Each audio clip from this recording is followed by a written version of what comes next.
la liberté d'expression, en fait, ça n'a pas de sens. Je crois que c'est Orwell qui disait ça sous d'autres formes. Ça n'a pas de sens si ça ne consiste qu'à dire ce sur quoi tout le monde est d'accord.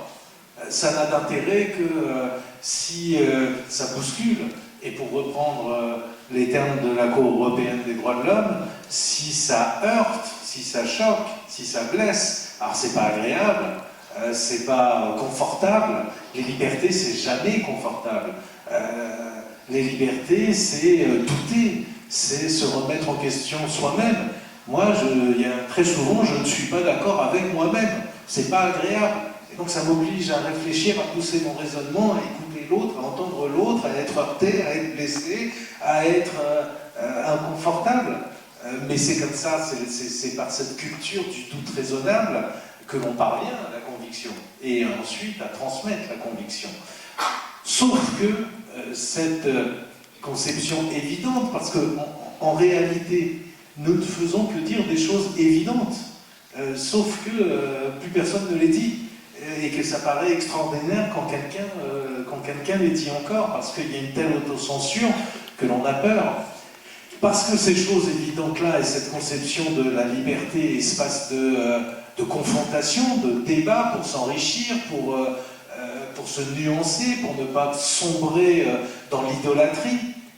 ou dans le fanatisme, et bien cette conception-là, elle est prise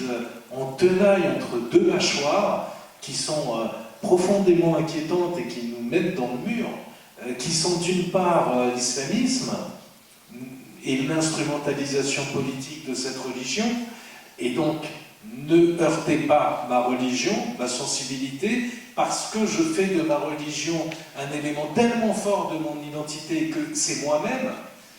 et donc ça abolit la distinction entre ce que je suis, ce que l'on est, et ce à quoi l'on croit.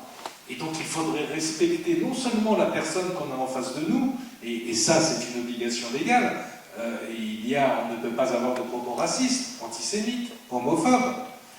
mais ça m'obligerait à respecter aussi tout ce à quoi la personne que j'ai en face de moi croit, que ce soit s'il croit à une religion ou à une doctrine politique, ou s'il est communiste, je ne pourrais pas critiquer le communisme, ou s'il est nationaliste, je ne pourrais pas critiquer le nationalisme, ou s'il est royaliste, je ne pourrais pas critiquer le roi, et s'il est d'une telle religion, je ne pourrais pas critiquer sa religion parce qu'il l'a intégrée à lui-même et que donc ça le heurterait et ça le blesserait, et vous comprenez bien que comme il n'y a pas une seule personne d'entre vous qui est choquée par la même chose et que chacun croit à des choses différentes, cela aboutirait très vite à restreindre l'espace de la liberté d'expression au néant le plus absolu.